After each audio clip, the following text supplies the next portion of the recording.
Shalom, good morning. Welcome to my off-grid construction site kitchen. It's very, very primitive. Nothing like that you see in other preparedness videos.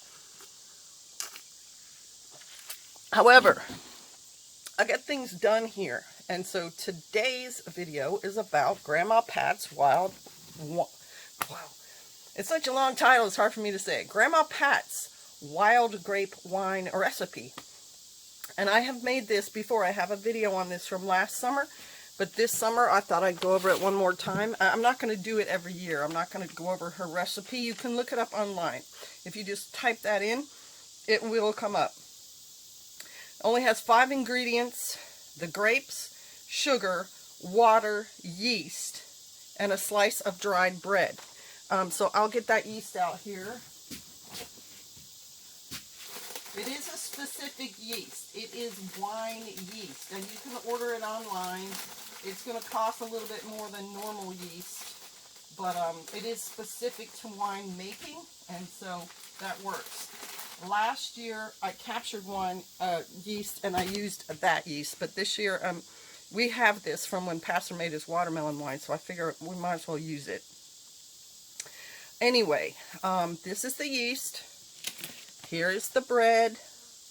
Here are the grapes, and it does include the ones that I had in the video last night. And in this particular recipe, the first step you do is to wash your grapes. So I'm going to do that right now. The instructions say use cold water. So that's what I'm going to do. And the instructions also say for this particular recipe, oh, I didn't get these cleaned, to leave the stems on. And I'm assuming there's something in the stems that helps the wine ferment. Maybe the wild yeast that is naturally on grapes. Got to take that one off. That one got affected. You can see. Can you see? Trying to get it where you can see it. It's kind of got a weird color. It got infected by something. We do not want that in our wine. There's another one. No, this is not the rinsing part yet. This is just the getting stuff off. And you see how tiny, tiny these bunches are compared to the ones that I showed you yesterday. These are unpruned vines. This is what happens when you've got tons of vines all competing against each other, and nobody trimming them back. So all their energy goes into the growth of the actual vine, and they get really long, and so they don't have as much energy to put into the actual fruit. And so you get these tiny bunches. But hey, they're grapes, believe it or not. And I used them last year to make the wine too. So even if you just have this will work. Taking off some more of those little crunchy grapes. Okay. And there's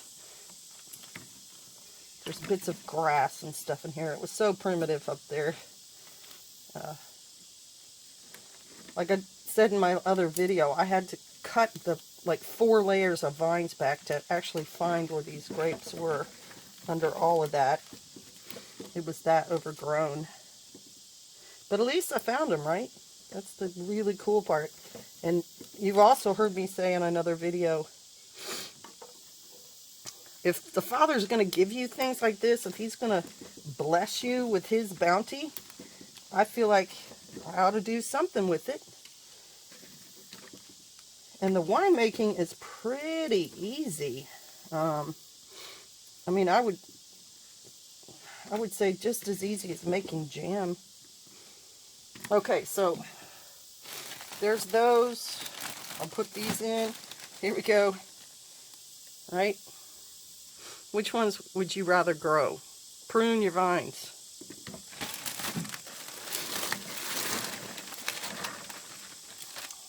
Okay, so this is how many grapes. The cool thing about this recipe is it doesn't say go out and pick 3 gallons of grapes or anything like that. It just says get your wild grapes, because the water and the sugar you use doesn't have to be exactly measured, because you're using whatever you have. The amount of water and sugar you use is equal to the amount of fruit that you have. So there's no very specific directions on that. Alright, so I've rinsed them with the water. I don't have a running sink because we're off grid, so this is well water that we carry to our house. And now I'm getting off some of these unripe, very green grapes. I don't know. I'm sure it's not going to hurt anything to have them in there, but I'm just going to do the most egregious ones here for just a minute. And thank you guys for showing up and watching the vid. I hope that it helps you all. I really do like sharing if I can. And I noticed last night I was on Biddy Boo's live stream. She does them every evening. She does a prayer.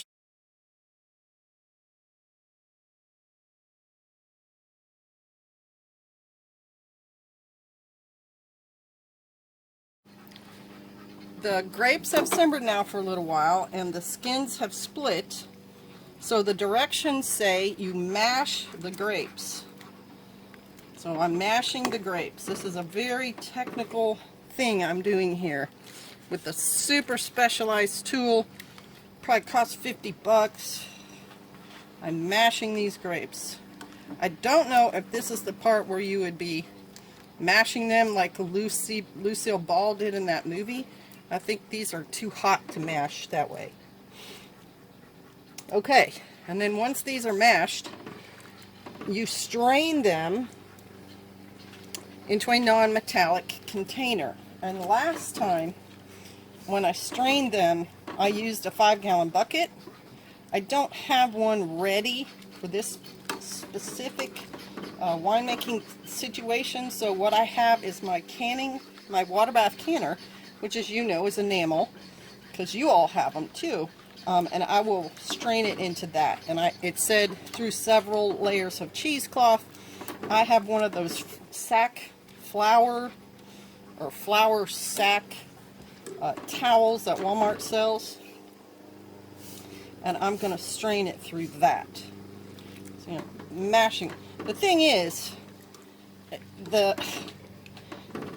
because this is just so fly by the seat of your pants, they don't even require you to use like a food processor or one of these old school like seed separators. This is so simple and easy.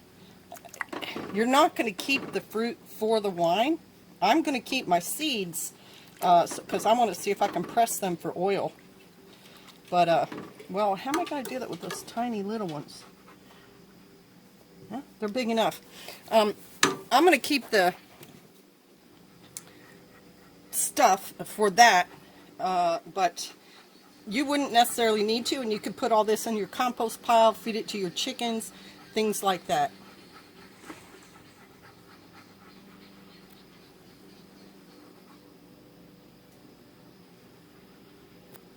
Wow, this phone. All right. I've gotten this set up, and I'm getting ready to pour this through. I wonder if I need a hot pad. Probably ought to use one.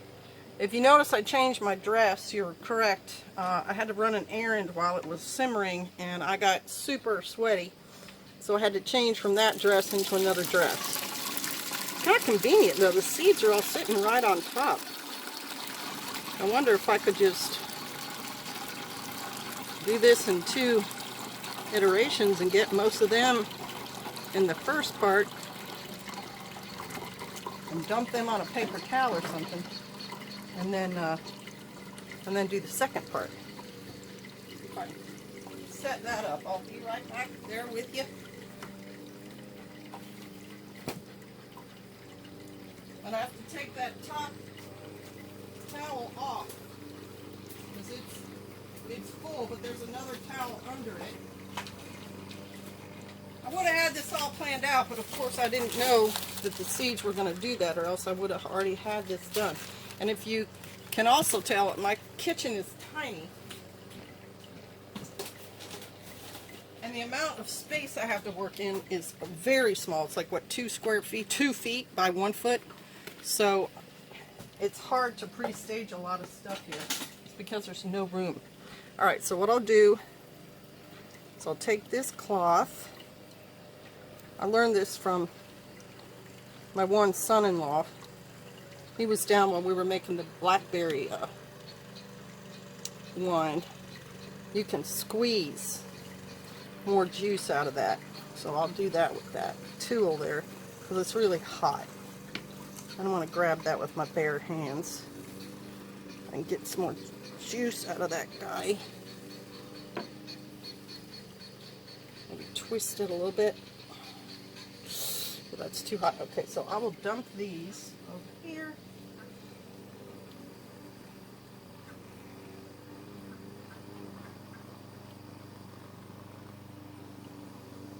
You can hear Pastor mowing the grass in the background. And there's ducks quacking too. Oh wow, they're kind of sticking to that. Let me grab that pasta thing. You know what? You all don't have to hang on for that. I'll be back. It's kind of an extreme angle, but I wanted you to be able to get another look at it. The pulp and things that are left.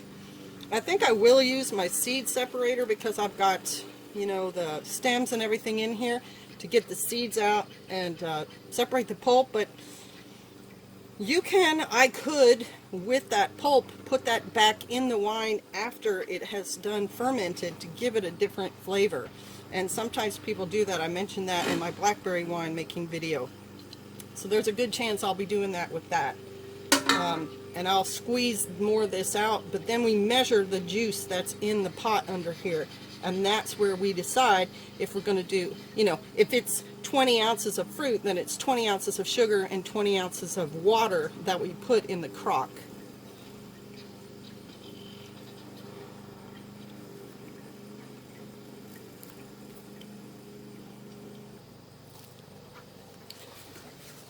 So here I'm going to squeeze some more juice out. I'm not going to get near as much as, ow, woo, it's so hot. Woo, near as much as some of the young fellers I know would get out of here with the big muscles, but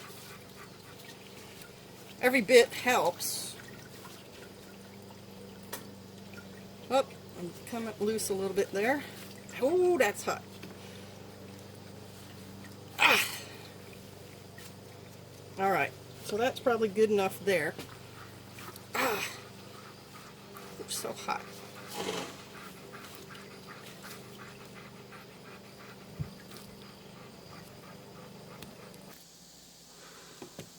So I'm going to pour the juice into here, and then I'm going to pour it into here to see exactly how much we have. And I'm just doing this because it'll be easier to pour it in the wider mouthed pitcher than it will be into the measuring cup.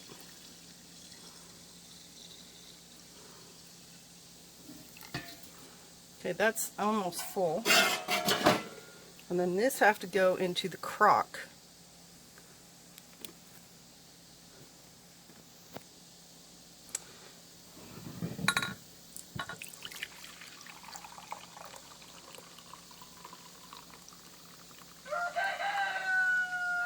Alright, so that's our first 2 cups. It says it's half a quart.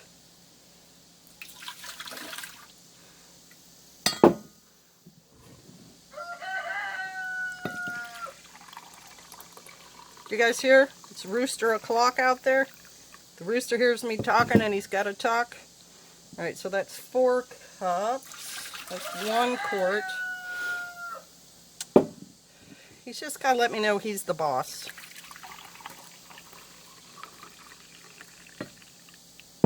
So 6 cups, quart and a half.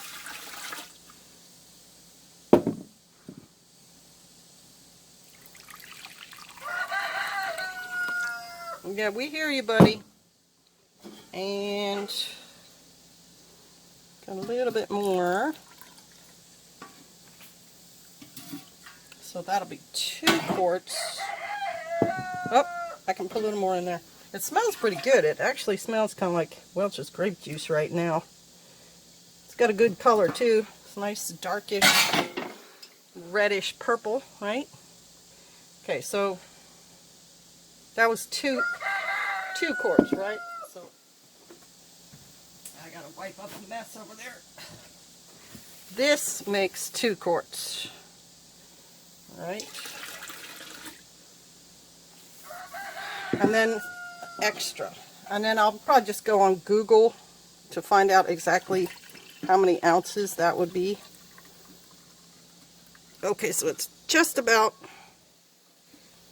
2 quarts and 1 3/4 cups. So I'll figure out the ounces, and then that's how much sugar. There, I'll finally turn the camera up so you can see me. So I've done all the handly stuff. Here I am. Hey, shalom. 2 quarts and 1 3/4 cups of juice.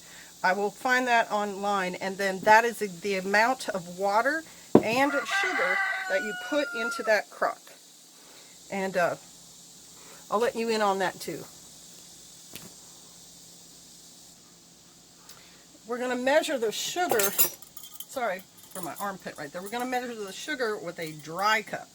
And I need 9 3/4 cups of sugar because there's 78 ounces of fluid in there. And then I will need 78 ounces of water in a fluid measuring cup because you measure fluids with this kind of cup and dry goods with this kind of cup.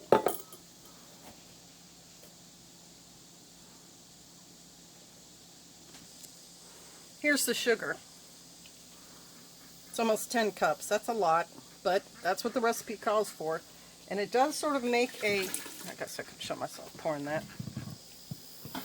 It does make a sweet wine, but it's not super duper sweet like Mogan David or Boone's Farm Strawberry Hill. It still has a little bit of that winey tartness to it. And then I will use the well water to fill up the water and get that in there.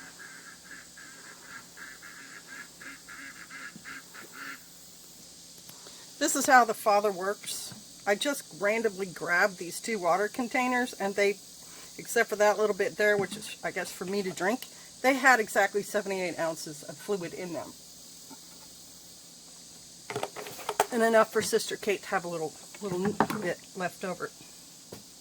I wanted to show you how much fluid now is in the crock. It's pretty full. It's a 3-gallon crock. And what I'm going to do real quick is just stir it a little bit. Probably shouldn't use a metal spoon. Okay. Got a wooden utensil right here. I'll stir it a little bit, just make sure the sugar and stuff gets mixed up. And then this particular recipe has this weird little, I haven't read it before, and when I tell people, they say, that's just weird. You put a piece of bread in the crock, a dry piece of bread, and mine's dry. I've got it outside in one of the vehicles drying even as we speak. And then you put your yeast on the bread, and the bread and the yeast sit on the crock, and then you cover it and let it sit and ferment for 3 days. Then after 3 days, you take the wine out, you clean the crock really good, you put the wine back in. You do that again in another 4 days. Take it out, put it back in, and then I think you do it one more time. I'll read the instructions just to make sure, because I don't know if I'm going to show you all that, because it's in my other video and I've got a lot going on. But ferment for 3 days, clean the crock, skim the foam off of it, off the top of it every day. That's impurities. Put the wine back in the clean crock. Do it for ferment for 4 more days, skimming the foam. Take it out, clean it, put it back in, ferment 4 more days. So a total fermentation of 11 days. And that's what happened with that blackberry wine I made earlier this year. That blackberry wine, it fermented, and I strained it, and I put it into a different clean container, and in 11 days it was wine. So on the last one, you ferment it those last 4 days, and you skim it each day. You strain it one more time, and you put it in some kind of bottle. Now, I put my bottles into my refrigerator because I'm not like processing the bottles of wine. I'm not canning them. I'm not vacuum sealing them. I'm simply putting the wine in a bottle, and to keep it from going bad, from turning into vinegar, I leave it in my refrigerator. But this is August. So Sukkot is usually September or October. So it sits in there for, you know, maybe 6-8 weeks, and then most of it is drunk. People, I share it with people. But even last year, I still had some left in mid-October that I had made whenever I made it last summer. And it was still fun. And I still kept a little in the fridge, and it was still fun. And I think it's probably from all of the sugar. But anyway, I think this would be considered new wine. And to do the actual bottling and stuff, I need to look into that more, because I'm not sure how that goes. And I don't want to put it in bottles, let it sit around in my kitchen, and it turn into vinegar. I'd like it to stay as wine. So that's it. I'll even show you my instructions. Grandma Pat's Wild Grape Wine. You can go online and get the instructions. And if you think you're going to attempt this, I highly recommend you do that. You get your own copy of the instructions so that you make sure to do each step right. So let me go get that bread. Here's the bread. It's some kind of really 100 million grain bread. And I burnt the one side, so I just scrape it. And I'm going to put it this side up on the wine, and I'll show you a picture of it when I'm done doing it. And then you dump your packet of yeast on top of it. And last time, wow, of course I can't open this. Hang on.